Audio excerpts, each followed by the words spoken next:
चिंता ने घर बना लिया, चिंता ने घर।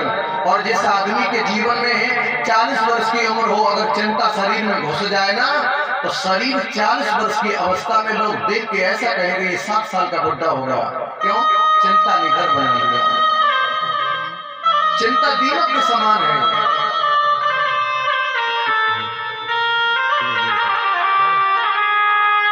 चिंता ने घर बना लिया। और चिंता का मतलब यह है कि धीरे धीरे चिंता क्या करेगी, जैसे लकड़ी के अंदर दीमक अंदर अंदर रह के पूरी लकड़ी को मिट्टी बना देती है, इसी प्रकार ये चिंता, और चिंता से और चिता की दूरी कितनी है मालूम है?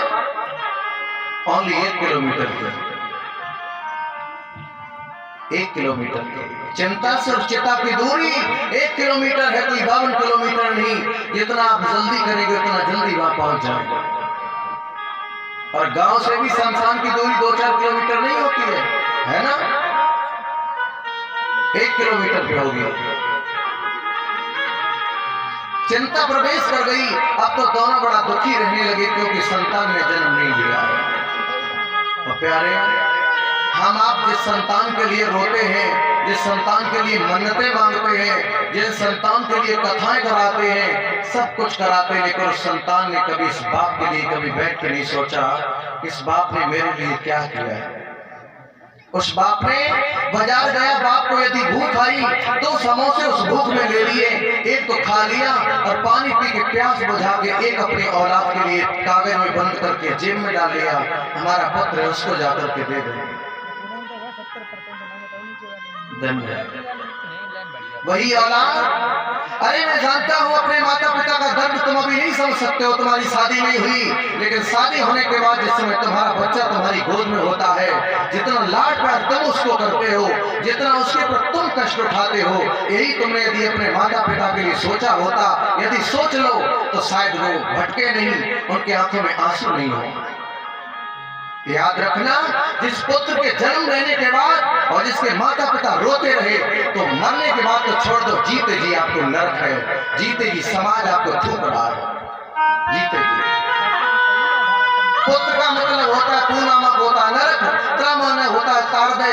पुत्र तो वही है जो अपने जन्म होने के बाद अपने पिता की आंख में आंसू नहीं, जिनके लड़का समृद्ध हुए पोर्टल कहा परी परवाह, कहा परी परवाह। बेकार है ऐसे जीवन को, क्योंकि अब तो तुम्हारी औलाद हो गई, अब तो अपने माता पिता का कष्ट समझ लो।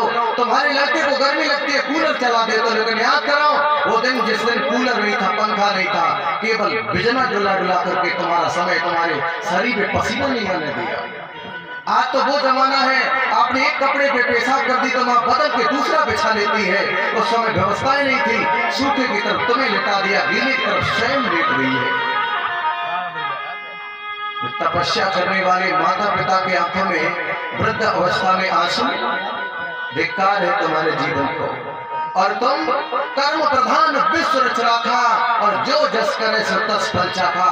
आपकी औलाद देख रही है कि तुम मेरे बाबा से कितना प्यार करते हो, मेरी दादी से कितना प्यार करते हो। वही दृश्य उसके जीवन में जब उतर आएगा तो वही दशा तुम्हारी होगी। हम आजकल देख रहे हैं, कोई बहू किसी सास की भली नहीं है, और कोई सास अपनी बहू को देखना नहीं चाहती है। हर सास बुराई करती है, कोई सामने कोई पीछे कोई घुमा के, किसी न किसी प्रकार से। ये ऐसा क्यों है? क्यों? तुम्हारी सोच खराब है, तुम्हारी नीयत खराब है, तुम्हारा चित्त खराब है, इसलिए वो तुम्हें बुरी लग रही है। किसी बहू ने आकर के घर में एक काम बिगाड़ा होगा जिसके कारण सास नाराज है, 2 काम बिगाड़े होंगे जिसके कारण सास नाराज है, 3 काम बिगाड़े होंगे जिसके कारण नाराज है। लेकिन याद रखना, इससे पहले तुम्हारी लड़की जिसका तुमने विवाह किया उसने कितने काम बिगाड़े, फिर आप क्यों उससे सलाह बना करके आज भी है उस दिन भी थी। क्या उसकी गलती को भुलाया जा सकता है? क्या ये तुम्हारी लड़की के समान दूसरे की लड़की आई, क्या इसकी गलती को नहीं भुलाया जा सकता है? इसकी गलती को भी भुलाया जा सकता है, भुलाया जा सकता है। लेकिन याद रखना, आप किसी के साथ बुरा करेंगे तो आपके साथ बुरा होगा, ये निश्चित है।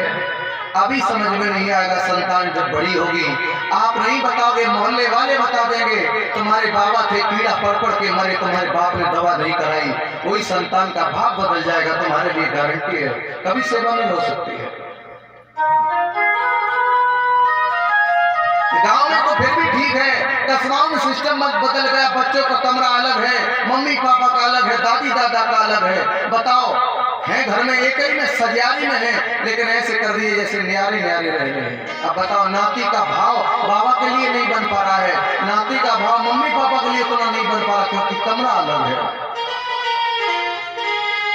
आदेश है तुम मेरे कमरे में नहीं आ सकते, हम तुम्हारे में नहीं जा सकते हैं। जीते जी बंटवारा हो गया है। इतना जब प्रेम रखते हो तब तो इतनी फूटन हो जाती है, और जब प्रेम ही नहीं हुआ तो क्या हाल होगा।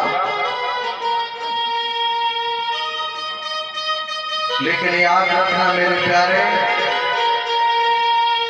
हम आप संतान के लिए परेशान हैं, लेकिन आज दिन तक किसी संतान को हमने नहीं देखा जो हमारे लिए परेशान है। खेत में काम करने वाले किसी बाप से पूछो